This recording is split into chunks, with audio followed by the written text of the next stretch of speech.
Hello everyone, this is Ryan Bernard, Game Director on Tom Clancy's The Division. And today we're very excited to give you this exclusive walkthrough where we're going to follow a team of 3 players as they move through the Dark Zone. So here we have our group of 3 agents, Ryan, Megan, and Bronson, and we're going to be following them as they enter this very dangerous area in search of some awesome loot. Ryan is set up as the healer for the group, so he's got support skills loaded with Pulse and Healing Grenade. Megan is DPS, so she's got the Seeker Mine and Sticky Bomb loaded up. And Bronson's going to be taking the brunt of the punishment, so he's got Pulse as well and the turret, so he can keep the attention of the enemies during firefights. After the virus broke out, the Dark Zone was originally set up as a quarantine zone in the middle of Manhattan to contain the sick. But things rapidly went out of control, and there was a massive blackout and the military had to evacuate. They had to leave their most powerful gear and weapons inside the Dark Zone, so this loot is extremely valuable to you as a player. But this also means that it's the most dangerous place in the game. This loot attracts a lot of attention, including other real players. The Dark Zone is a multiplayer gameplay space in our world, which you can seamlessly enter without any loading screens. Outside of the Dark Zone, you can play in teams of up to 4, but once inside, you can decide to collaborate with other agents or betray them, kill them, and take their loot. As we climb the wall to enter, you can see the UI starts to cut out, because once inside the Dark Zone, we lose our connection to the outside world. And this area is highly contaminated, so we can see the players put on their masks to protect themselves from the virus, and then they're set to go.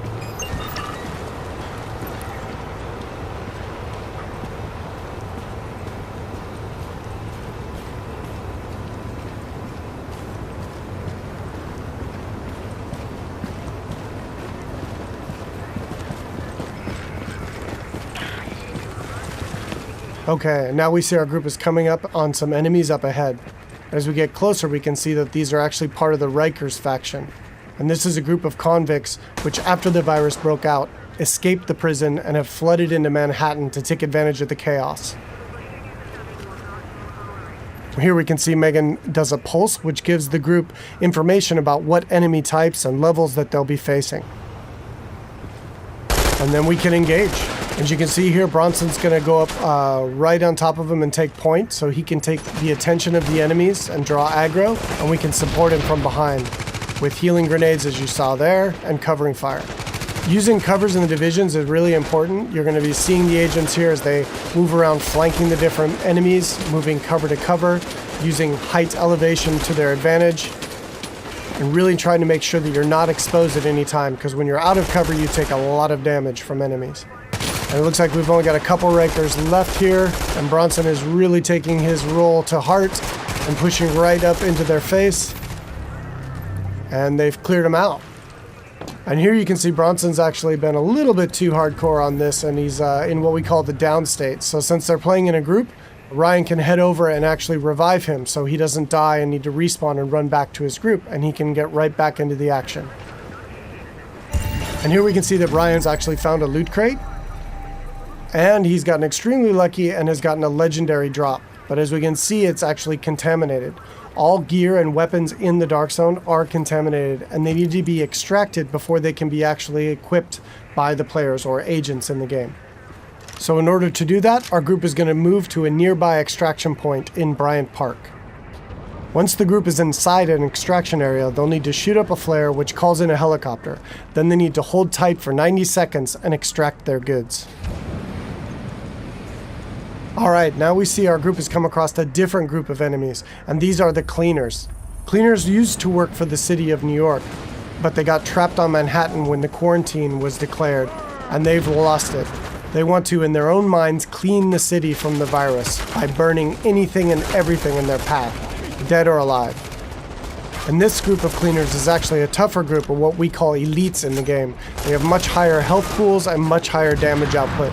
So our group here is going to really have to work together using their weapons and skills to take them out. Of course, they drop much better loot and give a lot higher experience. We got Ryan seems to have moved up to a kind of a bad cover position here. He's taking damage from the right, and he's got a grenade coming in and he needs to move, and he's too slow. So he's going to need to top himself off with a nice self-heal. Alright, so now we've dealt with the Cleaners and we can move on towards the extraction area.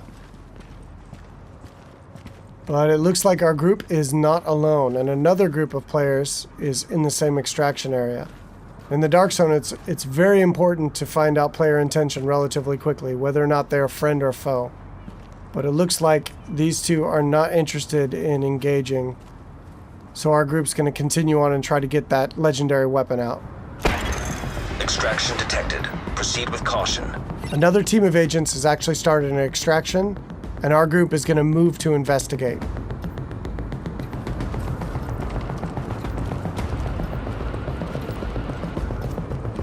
And as they come around, we do indeed see that an extraction is taking place, and they got about a minute left on their timer before the helicopter shows up. We don't see the extracting team.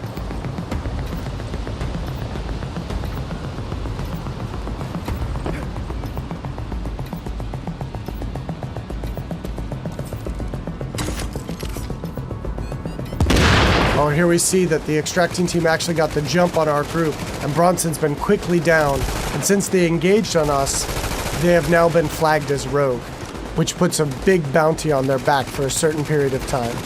Luckily, Bronson was able to make it back to our group, and we were able to quickly revive him and get him back up into the fight. And now we've got some PvP chaos happening. And here we see Ryan throws out another healing grenade to heal up both of his teammates as they're flanking around to the left to try to get better position on these rogue agents.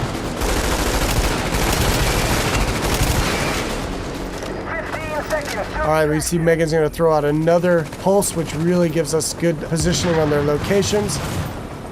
And here we can see another downside to going rogue in the Dark Zone. They have attracted another group of players, which is helping us take down this rogue group. And there we go. And of course, when you die in the Dark Zone, you drop any contaminated gear that you're currently carrying. It looks like the two groups now can divvy up the goods that they got from this rogue group. It looks like they've decided to just take out the new players and take all of the loot for themselves.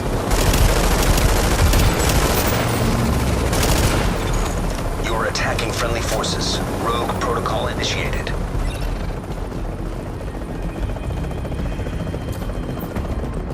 So now in order to secure this loot, to make sure it's theirs, they need to complete an extraction. So now our team has 90 seconds to control this area and to stay alive to get their loot out when the helicopter arrives. And you can see them fanning out into good cover positions here in case any other players come into the area or those groups that we engaged come back.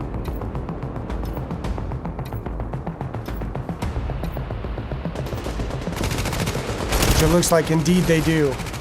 But now we're set up in really good positions here to be able to take them out. Bronson and Megan are laying down damage from the front line, and Ryan is supporting from behind. And again, it's really important in the game to make sure that you're always in cover whenever possible, and that you're not being flanked by any enemies. Here we see Ryan tossing a healing grenade as he runs past Bronson there. And they're going to focus on these two players here. 30 seconds to extraction. Straight in front of them. Now they got 30 seconds left to stay alive and control the area.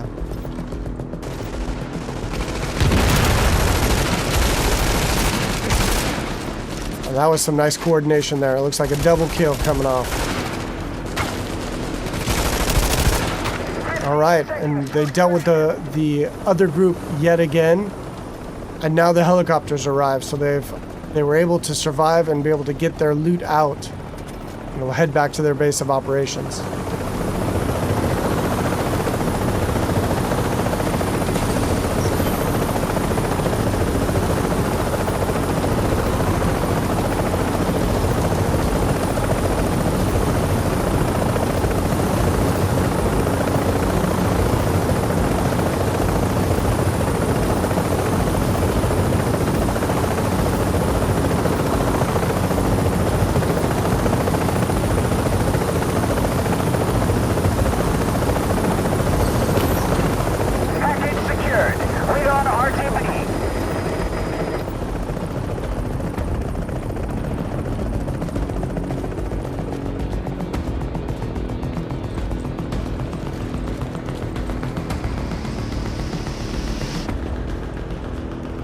Now we can see the group is still flagged as rogue, and they're a very juicy target for other agents in the area. So they really should leave this area quickly and decide where to head out to next.